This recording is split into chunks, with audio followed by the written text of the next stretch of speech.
Hello everybody, it's me, Get Dave Dio, and it's time for a channel update. Mixed bag edition? I don't know, we'll see. I hope people are excited.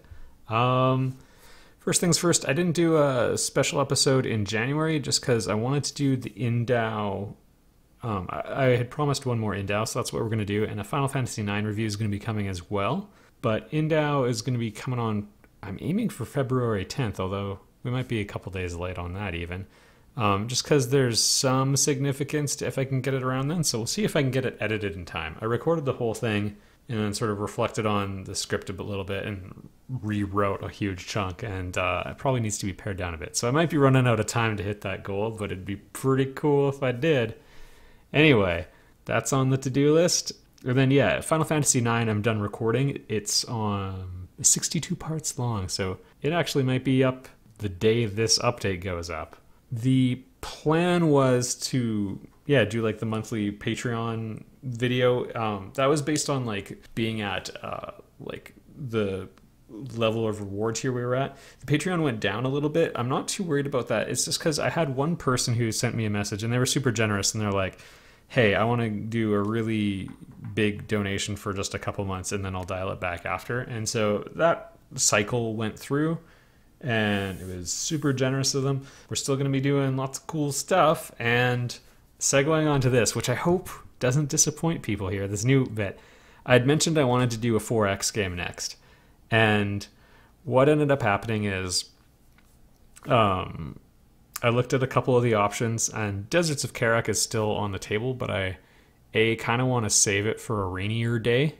Although it's a pretty rainy day for the 4X genre right now. And I'm just going to wait until I can get it for cheaper because it's like 55 Canadian right now. And I don't know about it yet because I might play it for a bit after buying it and realize I'm not going to do an LP and that's lame. So anyway, we'll just wait a little bit. I'm not in a rush on that because I have a feeling the next Homeworld game won't be coming out for a while. So I thought about doing Master of Orion Conquer the Stars again. I'm never going to play Master of Orion 3. I'm telling you that right now. Just did 1. I think 2 I'm done with for a long time anyway.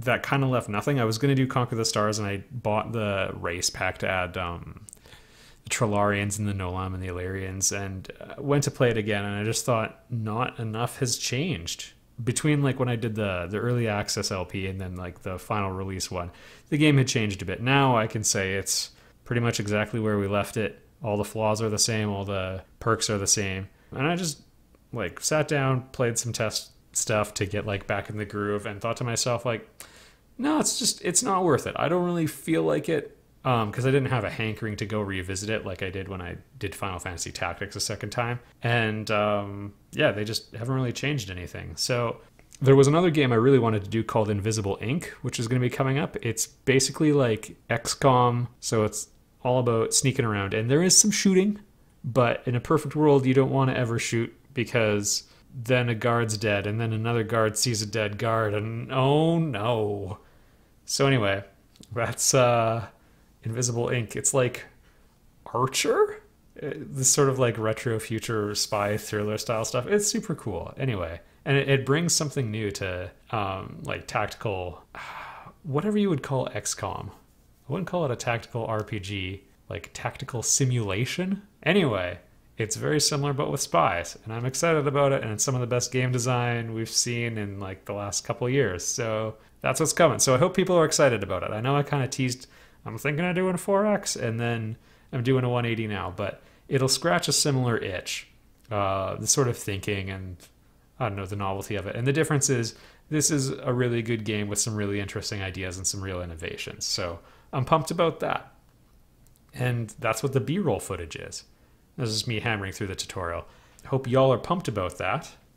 In other news, I like to talk about the company I started, which is developing a video game, and I do that every month so as to not clutter the end of all of my other videos, because I don't want all my other videos being like, yo, check out the other stuff going on my channel. Support me on Patreon. Like, comment, and subscribe. I bury it in the updates to preserve the artistic integrity of what I do.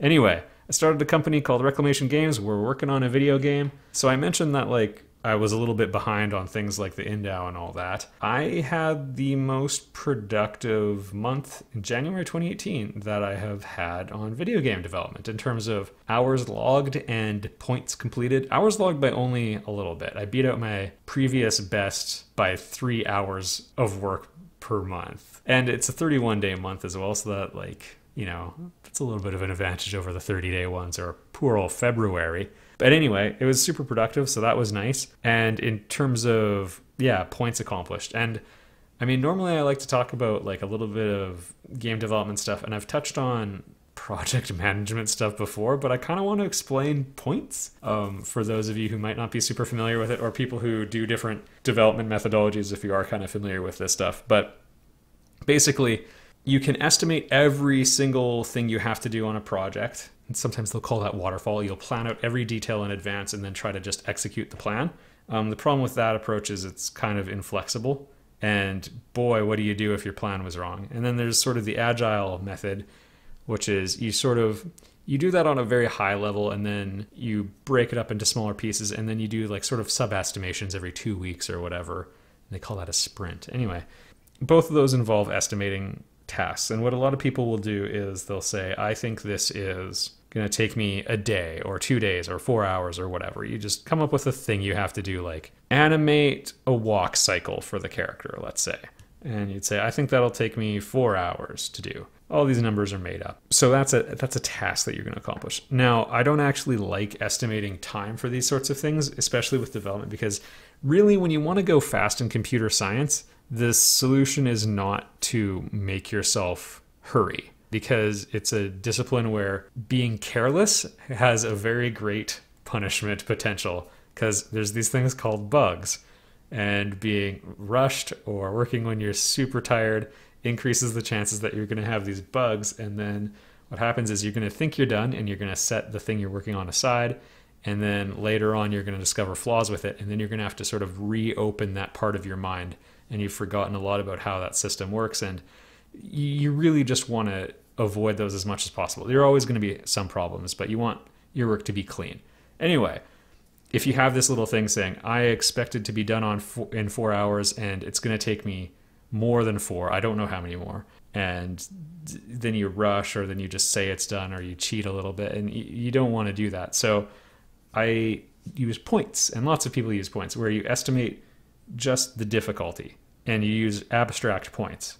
So you pick a number, like usually there's like a modified Fibonacci, so you do like something can be 1 point of difficulty, 2 points, 3, 5, 8, 13, 20, like those numbers. That's how hard it is. What does it mean? It doesn't matter. It doesn't matter what that represents. But what you do is you start keeping track of how long you actually spend and how many points you accomplish, and you avoid thinking about things in terms of, I have 1 hour to get this done. And instead you think, I have a task that is 8 difficult. What that means to me could be different to you, but you do it, you finish it, and then you complete 8 points. Generally speaking, people say like 8 is supposed to be like the average, and then things are either easier than that or harder than that. But again, how you define that is all up to you.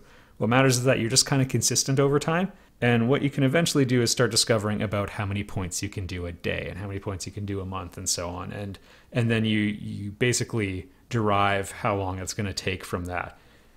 This might sound like really boring or really interesting, but I encourage you to try it if you've never done it before, for like planning things out. Like if you have a big project, like if you're just packing for vacation, don't bother. But if you have a big task, it's a really good way of breaking things up. Anyway, the reason I'm telling you this is just because in January I plotted 113 points, which for me is a lot. What I'm going to be doing is I'll just be telling you like how many points I got done. So I sort of plan out the things I'm going to work on for the month, and I got 113 points, and that represents like really good output. I think, let me check, my previous best was, well, okay, I had one that was 125, but that was when I was really early in the estimation game, and my points per hour rate was like 50% higher than what it's been every other time. So that was really more like 80 points, which is what I'd been averaging a lot before that. So hammered through 113, which was pretty cool, felt good.